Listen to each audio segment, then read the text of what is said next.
Salut, j'espère que tu vas bien. Aujourd'hui, on évolue dans notre lexique des agences de mannequins et d'un client. Donc clairement aujourd'hui, l'objectif c'est de comprendre comment fonctionne un client et comment fonctionne clairement une marque. Clairement, c'est la même chose comme tu l'as compris. Un client est une marque est un client. La question c'est de savoir à qui. Donc, comme je te l'ai expliqué effectivement dans les modules juste avant, il y a une histoire de maison. Donc, on va reprendre les choses dans l'ordre pour que tu puisses vraiment comprendre les choses. Et même, je t'inviterai, on peut le faire ensemble si tu veux. Tu peux prendre un crayon et je vais te faire un dessin. Et je t'invite vraiment à le faire avec moi. Et tu vas voir que tu vas vraiment comprendre. Donc, en fait, tu vas tout simplement dessiner une maison. Donc, tu me dessines une belle maison. Dans cette maison, tu vas me mettre un booker, d'accord? Donc, tu mets un petit bureau et tu l'appelles booker. Cette maison, on va l'appeler clairement agence de mannequins. Parce qu'elle aura un nom et ce sera une agence de mannequins. Ce booker, lui, clairement, il est salarié de l'agence. D'accord? Donc, tu as plusieurs bookers dans plusieurs sections, etc., qui vont travailler pour l'agence. Et ensuite, tu as plusieurs mannequins. Voilà, tu as plein de petites têtes de mannequins qui sont super heureux. Donc ça, ce sont des mannequins qui travaillent en tant que salariés pour l'agence. Et déjà, quand tu as cette fondation-là, clairement, tu vas vraiment comprendre les choses. Donc, je te montre mon dessin. Il n'est pas joyeux, mais je te le mettrai en mémo à l'intérieur. Donc, voilà. Tu as clairement l'agence de mannequins, donc c'est la maison. Tu as juste ici le booker, donc c'est celui qui est salarié et qui va t'aider à piloter tous ces petits mannequins-là qui sont là et qui vont travailler pour ce booker.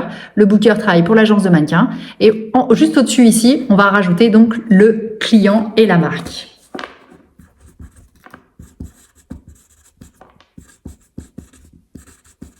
Ce dessin, de toute façon, je te le rajouterai dans le module, donc ne t'inquiète pas. C'est vrai qu'il est relativement assez pratique et tu arrives à comprendre un petit peu le pourquoi du comment. Donc clairement, voilà comment ça fonctionne tout simplement en France. Clairement, ça peut pas être autrement.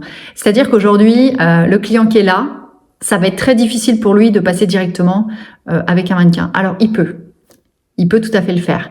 En revanche, il y a deux solutions possibles. On l'avait déjà vu dans les modules d'avant. Soit effectivement, il établit un bulletin de salaire directement parce qu'il devient salarié de la marque finalement, parce qu'ils ont le droit. Ce sont des marques de couture, donc ils peuvent prendre des égéries et des mannequins sans problématique. Donc ils te font un bulletin de paye, un peu comme l'agence de mannequins, sauf que cette fois-ci, ton entreprise c'est la marque et ce n'est plus l'agence. Mais c'est très rare, mais ça peut arriver effectivement. Et donc dans ces cas-là, tu fais un bulletin de salaire. Dans un deuxième temps, c'est du coup le bulletin de salaire sera édité par l'agence de mannequin, parce que du coup le client va passer directement par l'agence de mannequin qui, elle, va te recruter et te sélectionner. Donc c'est un deuxième effet. Et dans le troisième effet, c'est effectivement le mannequin qui peut facturer directement le client. Mais ça, c'est pas possible en France. Comme je te l'avais expliqué dans les autres modules, à une époque, effectivement, on pouvait facturer le client, mais on peut plus le faire en France aujourd'hui. Après, il existe des sociétés de facturation qui peuvent facturer à ta place, donc qui devient un petit peu l'intermédiaire, un peu comme une agence, sauf qu'ils vont prendre une commission sur ta facture. Maintenant, clairement, je t'invite vraiment pas à le faire parce que ça fait pas professionnel. Il faut avoir des années de métier. Vraiment, si tu es en agence depuis des années et que tu cartonnes et que tu as un client qui te demande et qui te dit voilà, on peut passer par telle agence de facturation, ok, tu peux peut-être le faire une fois, deux fois, mais je t'invite vraiment pas à le faire tout le temps parce qu'à un moment donné, ça va se savoir et les agents de mannequins détestent ça. Il y a une réglementation en France qui est vraiment très carrée. L'objectif, et c'est très clair, tu peux le taper sur Google. Google te dira aujourd'hui, il y a une législation qui est très claire.